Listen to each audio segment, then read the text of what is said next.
मुख्यमंत्री वायु स्वास्थ्य सेवा मालकानगिरी पहुंचिले विशेषज्ञ डाक्तरी दल। मालकानगिरी जिले में पहुंची मुख्यमंत्री वायु स्वास्थ्य सेवा टीम। आज सकाळे एक स्वतंत्र विमान जोगे मालकानगिरी विमान बंदर में पहुंची विशेषज्ञ डाक्तरी दल। जिला मुख्य चिकित्सालय जिलार बहु रोगी चिकित्सित होती। आज आसंता 6 तारीख पर्यंत सुपर स्पेशलिस्ट डाक्तर मुख्यमंत्री वायु स्वास्थ्य सेवा योजन जिलार रोगी चिकित्सा करेंगे।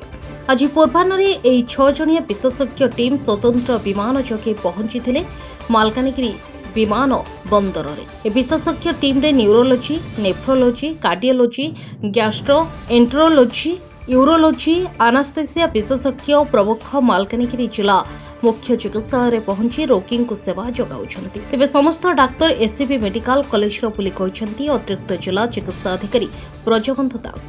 आमर आज मुख्यमंत्री वायु स्वास्थ्य सेवा आरंभ होती। आज एससीबी मेडिकल कॉलेज रु 6 जन सुपर स्पेशलिस्ट डाक्तर पहुंचती। न्यूरोलोजी, कार्डियोलोजी, गैस्ट्रोएंट्रोलोजी, नेफ्रोलोजी, आनास्थेसियोलॉजी और यूरोलोजी ये 6 विभाग डाक्तर आसछंती। ये 4 दिन धरी चलिबो। वर्तमान आमर रोगी सेवा चली सरकार पुणी आरंभ कर मुख्यमंत्री वायु स्वास्थ्य सेवा कार्यक्रम।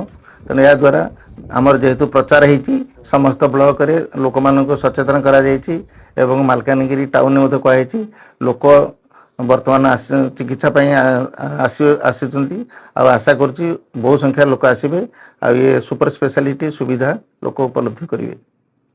आमर आज मुख्यमंत्री वायु स्वास्थ्य सेवा आरंभ होती।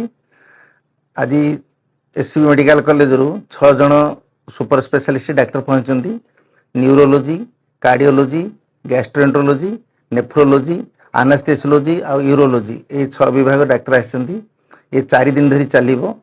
वर्तमान आमर रोगी सेवा चली सरकार पुणी आरंभ कर मुख्यमंत्री वायु स्वास्थ्य सेवा कार्यक्रम।